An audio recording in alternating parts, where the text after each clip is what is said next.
Husnaini dari program studi pendidikan matematika IKIP Siliwangi dengan NIM 2351061. Pada kesempatan kali ini saya bersama dengan pendiri sekaligus pengajar dari bimbel yang bernama ELC atau Easy Learning Courses yang berada di Padalarang, tepatnya di Kabupaten Bandung Barat. Pada kesempatan ini saya akan berdiskusi dengan Pak Lingga selaku pendiri dan pengajar tentang bimbel dan bagaimana problematika yang dihadapi di bimbel lebih tepatnya. Pertama-tama saya ucapkan terima kasih kepada Pak Lingga telah bersedia meluangkan waktunya untuk berbincang sejenak. Baik, saya ingin tahu Pak, sejak kapan bimbel ELC berdiri dan bagaimana latar belakang awalnya Bapak mendirikan bimbel ini dan bagaimana perkembangannya hingga saat ini? Ya, pertama saya perkenalkan ya dengan Lingga Erlangga sebagai leader dari Easy Learning Course. ELC ini berdiri sejak 2018. Alhamdulillah sampai sekarang kita masih berjalan dengan jumlah siswa lebih dari 200 siswa dan total pengajar lebih dari 20 pengajar. Latar belakangnya kami mendirikan ELC tentunya ingin membantu siswa-siswi yang saat ini mereka butuh sekali bimbingan lebih dalam pembelajaran yang optimal, efektif dan juga efisien. Betul sekali, banyak sekali problem, makanya sangat tepat untuk mendirikan bimbel. Lalu visi misinya bagaimana Pak dari bimbel ELC sendiri?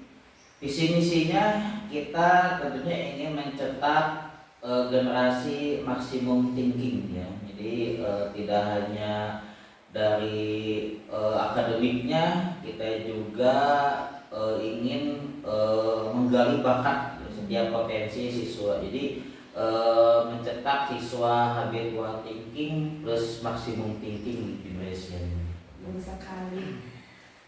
Kalau sebelumnya kan kalau dari 2018 berarti ada perubahan pasca dan sebelum pandemi ya Pak. Apa perubahan yang terjadi sebelum dan sesudah pandemi? Tentu banyak sekali ya perubahannya. Tentunya masa-masa sulit saat pandemi itu kita juga hampir tutup sebetulnya. Tapi kita tetap berjuang bagaimana caranya supaya bimbel ELC tetap berjalan. Kita melakukan pembelajaran secara daring. Kita memberikan tugas-tugas secara daring.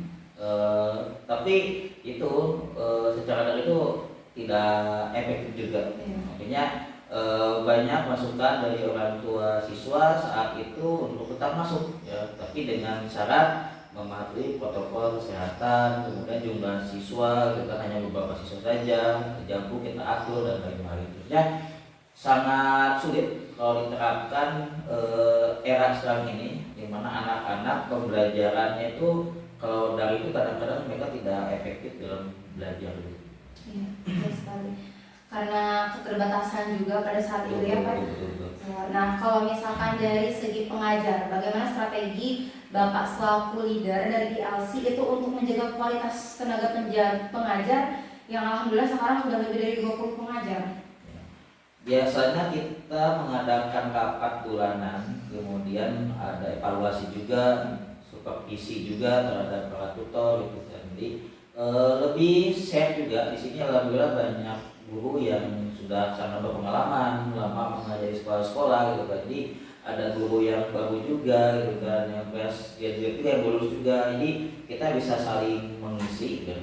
Banyak guru yang dari lulusan bahasa Inggris, matematika dan lain, kita bisa share, bisa saling melengkapi. Yang satu share tentang metode pembelajaran, mulai pembelajaran, teknik, strategi dan lain-lainnya.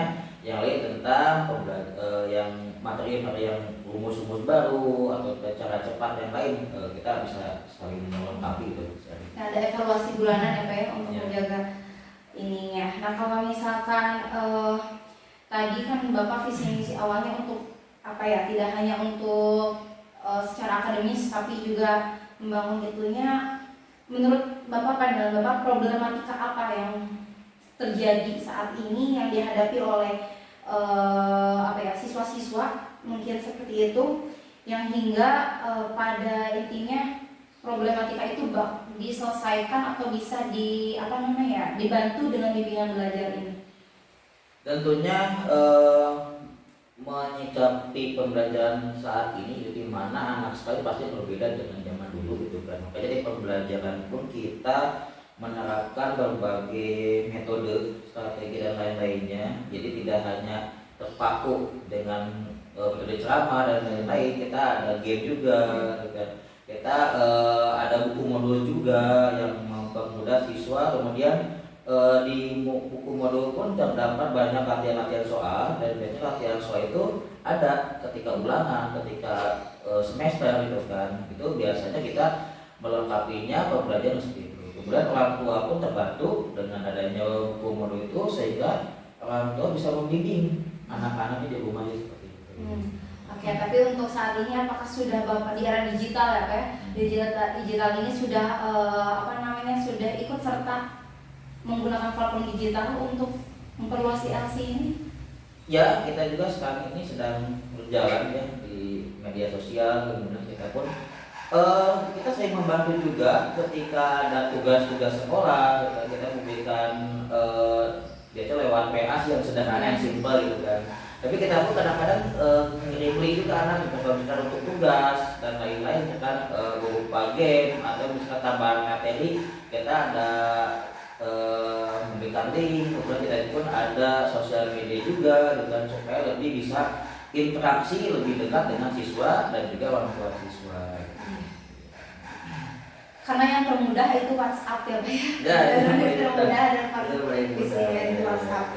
Nah, kalau untuk persaingan ini Pak, apakah sekarang kan banyak juga bimbel-bimbel, apalagi pada orang banyak banget bimbel yang dari mulai yang sudah punya nama besar gitu.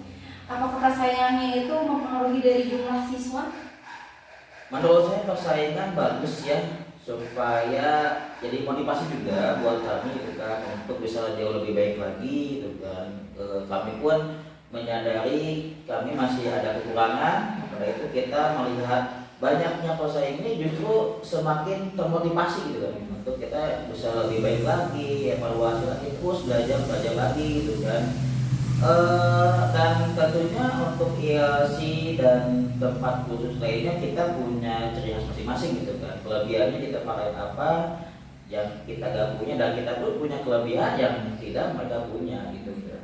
Jadi kita sangat senang lah jika di Magelang ini banyak tempat-tempat bimbel supaya kita bisa bersaing dan menjadikan terus lebih baik lagi. Intinya meskipun banyak tapi punya ciri khas yang membedakan. Nah, kalau misalkan apa langkah atau solusi yang menurut Bapak efektif untuk mengatasi berbagai tantangan atau problematika yang saat ini banyak terjadi gitu Pak? Untuk solusi banyak tentunya, problem itu ada aja gitu kan, dalam berbagai hal. Tapi kalau di sini bisa kita lebih banyak komunikasi dengan orang tua siswa.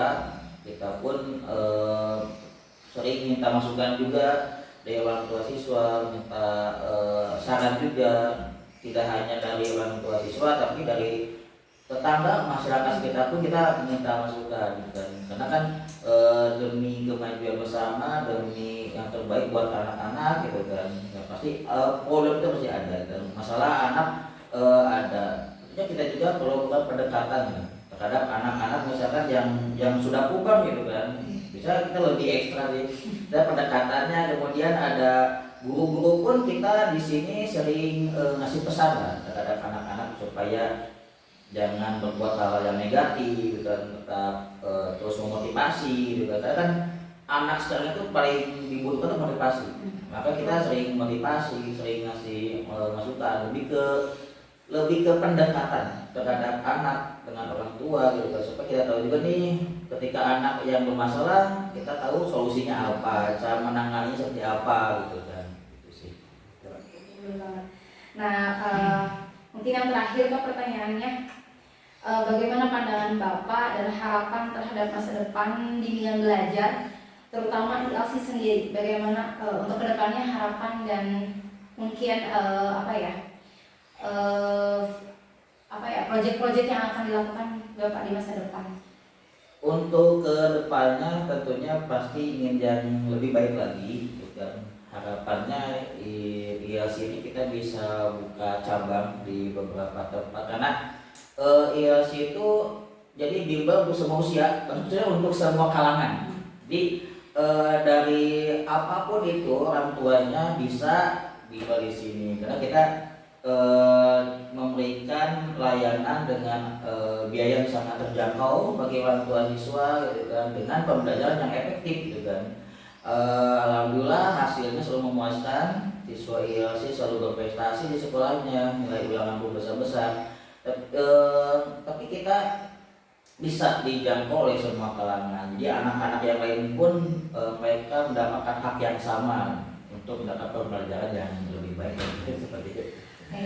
Mungkin bukan terakhir ya, apa namanya, bisa Bapak sebutkan atau promosikan IELTS baik dari jenjangnya apa saja dan juga mungkin tadi apa ya, nominalnya Pak, karena terjangkau. Ya. Yuk gabung di Easy Learning Course ya, pembelajaran lebih optimal, efektif dan efisien. Kita ada di Geraha Paralang Indah.